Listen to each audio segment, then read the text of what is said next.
እንደሚታወቀው ከትናንትና ታዬ ደንደአን ፍርድ ቤት ወስዶት ነበር። በፍርድ ቤቱ ውሎ ደግሞ እንግዲህ ሕግን ጥሷል ብሎ የአብይ ፍርድ ቤት ውሳኔ ሊሰጥ ነው፣ ወንጀለኛ ነው ብሏል። ግን ውሳኔ አልሰጠም እስካሁን። እሱን በተመለከተ ዘርዘር ያለ መረጃዎችን ይዤላችሁ ቀርብ ያለው እስከ መጨረሻ ተከታተሉኝ። እንግዲህ መጀመሪያ ታዬ በምንድን ነው የተከሰሰው የሚለውን ትንሽ መዳሰስ ያስፈልጋል። የታዬ ወንጀል ተብሎ በአብይ የቀረበ ፍርድ ቤት ላይ የቀረበውን ነገር አንድ በአንድ እናያለን። ከዛ ቀጥሎ ደግሞ ታዬ ፍርድ ቤት ላይ የተናገረው በጣም ትልልቅ ንግግሮች ነበሩ። በመከላከያ ሰነዶቹ ውስጥም የተጻፉ ትልልቅ ሀሳቦች አሉ እና የታዬ ምላሽን በተመለከተ ትንሽ የተወሰኑ ነገሮችን መረጃዎችን አካፍላለሁ። በመጨረሻ ላይ ደግሞ የታዬ ክስ አንድምታው ምንድን ነው የሚለውን አንድ ላይ አቅርቤ አጠቃልላለሁ። እስከ መጨረሻ ተከታተሉን። እንግዲህ ታዬ ከ6 ወር ሆኗል። አሁን ታዬ ከታሰረ በህገወጥ በአብይ አህመድ የታሰረበት ታዬ የአብይ የግል እስረኛ እንደሆነ ማንም ሰው ያውቃል እና በየጊዜው ፍርድ ቤት ያቀርባሉ። አውቀው ፍርድ የሚባል ነገር ኢትዮጵያ ውስጥ ፍርድ የአብይ ነው እንጂ ፍርድ ቤትም የለም። ነገር ግን እዛ ይመላለስ ነበር። ትናንትናው ደግሞ በጣም ለየት ያለ ውሳኔዎች ተላልፈዋል። እሱን ብናይ መጀመሪያ የታዬ ክስ ምንድን ነው፣ ጭብጡ ምንድን ነው ለምለው ታዬ በ3 ወንጀሎች እንግዲህ ወንጀል ሲባል የአብይ ምለው የአብይ ወንጀል ብንል ታዬ ወንጀል ፈጽሟል ብሎ አብይ የከሰሰው በ3 ወንጀል ነው። አንደኛው አገርን ክዶ ከጠላቶች ጋር አብረዋል የሚለው ነው እና የአገር ክደት ፈጽመው በተለይ ደግሞ አገሪቷ ጦርነት ውስጥ ባለችበት ጊዜ ታዬ ደንደአ ከጠላቶች ጋር አንድነት ፈጥሯል ብሎ ነው መጀመሪያ ክስ ለታዬ የተነበበው።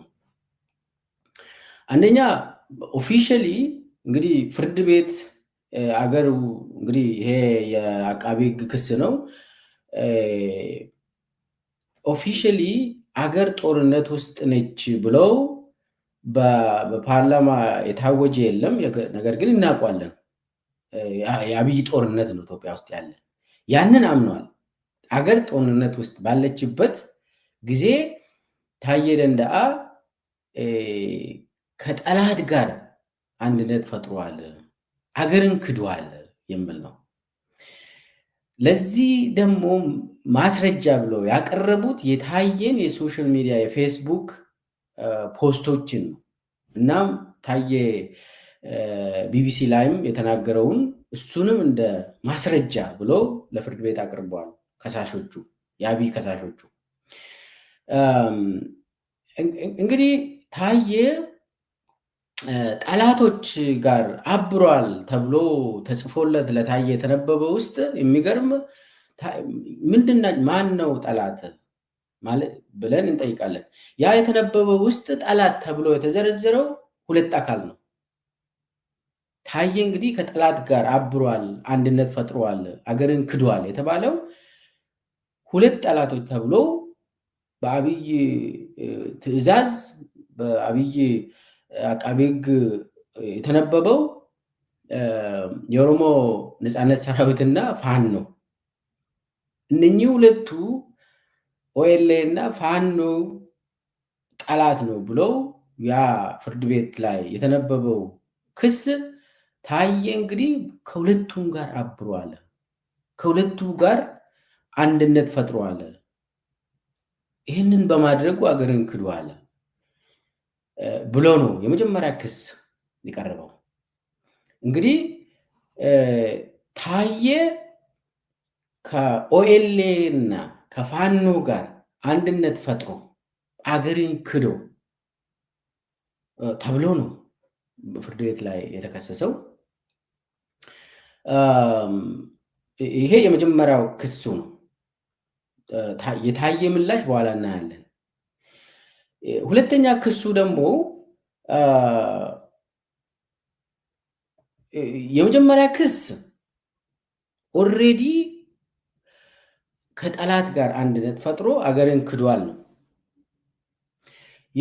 ሁለተኛው ክስ ደግሞ ከጠላት ጋር ለመስራት ዝግጅት ላይ ባለበት ጊዜ ነው የተያዘው። ስለዚህ ወንጀልን ለመፈጸም ሲንቀሳቀስ ነው የተያዘ ይላል።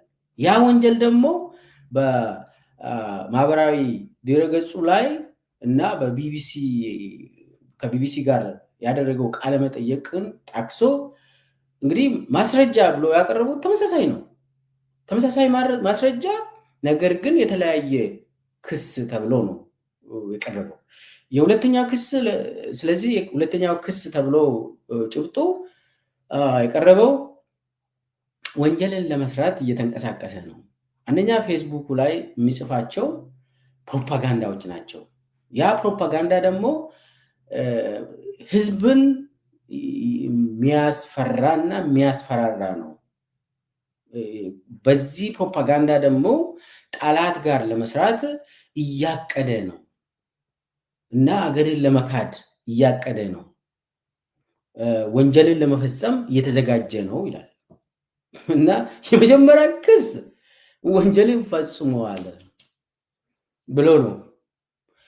ሁለተኛው ክስ ደግሞ ወንጀልን ለመፈጸም ነው ይላል። እዛው ላይ እንግዲህ ወንጀልን ያንን ወንጀል ፈጽሟል ከሆነ ፈጽሟል ነው የምትለው። ከፈጸመ ገና ደግሞ በሌላ ሌላ ክስ ተብሎ ሁለተኛው ክስ ላይ ደግሞ ተመሳሳይ ወንጀልን ለመፈጸም ነው ይላል። ማለት አንዴ ወንጀሉን ፈጽሟል ከተባለ አንድ በቂ ነው። ያው እሱም ውሸት እንደሆነ በኋላ እናያለን። እና እሱ የሁለተኛው ክሱ ከፋኖና ከኦኤልኤ ጋር ለመስራት እያቀደ ነው። የሱ ጽሁፎች ደግሞ ፌስቡክ ላይ ታየ ምጽፋቸው እነኚህ ቡድኖችን ኦኤልኤ እና ፋኖን የሚደግፍ እነሱን የሚያበረታታ ጽሁፍ ነው ይላል እና እንግዲህ አገሪቷ ጦርነት ውስጥ ባለችበት ሰዓት ታየ ደንደዓ